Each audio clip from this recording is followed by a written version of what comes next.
ನಮಸ್ಕಾರ. ಮುಂಜಾನೆ ನಾನು ಕಲ್ಲಪ್ಪಣ ಇಬ್ಬರೂ ಸೇರಿ ಮೈದಾನದಲ್ಲಿ ನಡಿಗೆಯನ್ನು ಮಾಡ್ತಾಯಿದ್ದೆವು, ವಾಕಿಂಗ್ ಮಾಡ್ತಾಯಿದ್ದೆವು. ಕಲ್ಲಪ್ಪಣ್ಣಂದು ಒಂದು ಸ್ವಭಾವ, ನಡೀತಾ ಇರಬೇಕಾದ್ರೆ ಆತ ಮಾತಾಡೋದಿಲ್ಲ. 1 ಗಂಟೆ ದವರೆಗೂ ಸುಮಾರಾಗಿ ಆತ ನಡೀತಾನೆ. ಆತನ ಜೊತೆ ಸಾಗೋದು ಕೂಡ ನನ್ನ ಕೆಲಸ. ನಡಿಗೆ ಮುಗಿಸಿ ಕೂತ್ಕೊಂಡಿದ್ದೆವು. ಕುಳಿತುಕೊಂಡಂಥ ಸಂದರ್ಭದಲ್ಲಿ ಕಲ್ಲಪ್ಪಣ್ಣ ಅಂತಾನೆ,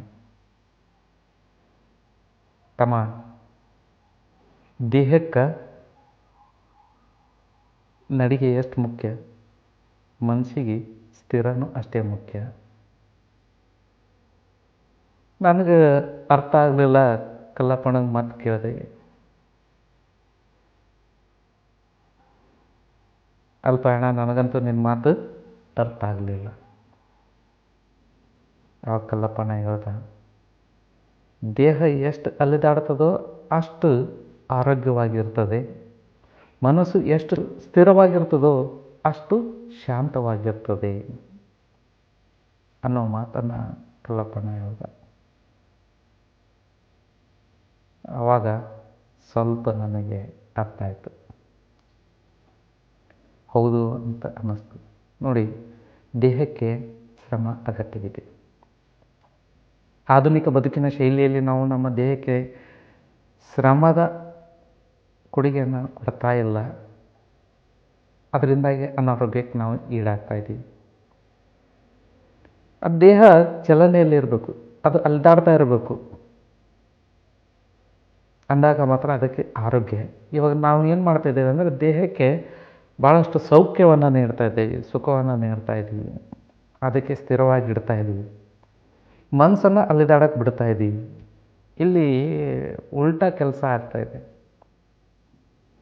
ದೇಹ ಒಂದು ಕಡೆಗೆ ಕುರ್ಚಿ ಮೇಲೆ ಆರಾಮಾಗಿರ್ತದೆ, ಸ್ಥಿರವಾಗಿರ್ತದೆ, ಮನಸ್ಸು ಎಲ್ಲೆಲ್ಲೂ ಅಲೆದಾಡ್ತಿರ್ತದೆ. ಹೀಗಾಗಿ ನಮ್ಮ ಜೀವನದಲ್ಲಿ ಉಲ್ಟಾ ಪಲ್ಟಾ ಆಗ್ತಾಯಿದೆ. ಕಲ್ಲಪ್ಪಣ್ಣನ ಮಾತು ಸತ್ಯ. ದೇಹ ಅಲೆದಾಡಬೇಕು, ಅಂದಾಗ ಮಾತ್ರ ಅದಕ್ಕೆ ಆರೋಗ್ಯ. ಅದಕ್ಕೊಂದಿಷ್ಟು ಶ್ರಮ ಇರಬೇಕು. ನಮ್ಮ ದೇಹ ಅನ್ನೋದು ನಾವು ಅಂತೇನು ತಿಳ್ಕೊಂಡೀವಿ, ಅದು ಸತ್ಯ, ಅದು ನಮ್ಮದು. ಅದನ್ನು ಚೆನ್ನಾಗಿಟ್ಕೊಳ್ಳೋದು ಕೂಡ ನಮ್ಮ ಕರ್ತವ್ಯ. ನಾವು ಚೆನ್ನಾಗಿರ್ಬೇಕಂದ್ರೆ ಸ್ವಲ್ಪ ದೈಹಿಕ ಶ್ರಮದ ಕೆಲಸಗಳನ್ನು, ನಡಿಗೆಯನ್ನು ನಾವು ಮಾಡಲೇಬೇಕು. ಅದರಿಂದ ನಮಗೆ ಆರೋಗ್ಯ ಸುಧಾರಣೆ ಆಗ್ತದೆ. ಇನ್ನು ಮನಸ್ಸು ಸ್ಥಿರವಾಗಿರಬೇಕು. ಅದು ಎಷ್ಟು ಸ್ಥಿರವಾಗಿರ್ತದೆ ಅಷ್ಟು ನಮ್ಮ ಮನಸ್ಸಿನಲ್ಲಿ ಶಾಂತಿ ನೆಲೆಸ್ತದೆ. ಆಂತರಿಕವಾಗಿ ನಾವು ಗಟ್ಟಿಯಾಗಿರ್ತೀವಿ, ನೆಮ್ಮದಿ ನಮ್ಮದಾಗ್ತದೆ. ಅದಕ್ಕಾಗಿ ಮನಸ್ಸನ್ನು ಅಲೆದಾಡೋಕ್ಕೆ ಬಿಡದೆ ದೇಹನ ಅಲೆದಾಡೋಕ್ಕೆ ಬಿಡೋಣ. ದೇಹವನ್ನು ಸ್ಥಿರವಾಗಿ ಕುಂದಿರ್ಸೋದು ಬೇಡ, ಮನಸ್ಸನ್ನು ಸ್ಥಿರವಾಗಿ ಕುಂದಿರಿಸೋಣ. ಈ ರೀತಿ ಮಾಡದೆವು ಅಂದರೆ ಸ್ವಲ್ಪ, ಇದು ಒಂದು ದಿನದಲ್ಲಿ ಆಗುವಂಥ ಕೆಲಸಗಳು ಕೂಡ ಅಲ್ಲ. ಆರಂಭ ಶೂರತ್ವ ನಮ್ಮಲ್ಲಿ ಉಂಟಾಗ್ತದೆ. ಮೊದಲು ನಾವು ವಾಕಿಂಗ್ ಮಾಡ್ತೀವಿ, ದೇಹಕ್ಕೆ ಕೆಲಸಗಳನ್ನು ನೀಟಾಗಿ ಮಾಡ್ಕೊಂಡು ಹೋಗ್ತೀವಿ. ಬರ್ತಾ ಅದರಲ್ಲಿ ನಾವು ಆಸಕ್ತಿಯನ್ನು ಕಳೆದುಕೊಳ್ತೀವಿ. ಹಂಗಾಗೋದು ಬೇಡ.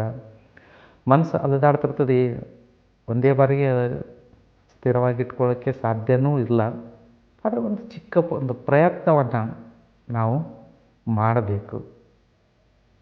ನಮ್ಮ ಜೀವನ ಸಂತಸವಾಗಿರ್ಬೇಕಂದ್ರೆ, ಖುಷಿಯಾಗಿರ್ಬೇಕಂದ್ರೆ ನಾವು ದೇಹಕ್ಕೆ ಸ್ವಲ್ಪ ಅಲೆದಾಟ ಕೊಡಬೇಕು, ಮನಸ್ಸಿಗೆ ಸ್ವಲ್ಪ ಸ್ಥಿರತೆಯನ್ನು ಕೊಡಬೇಕು. ಧನ್ಯವಾದಗಳು.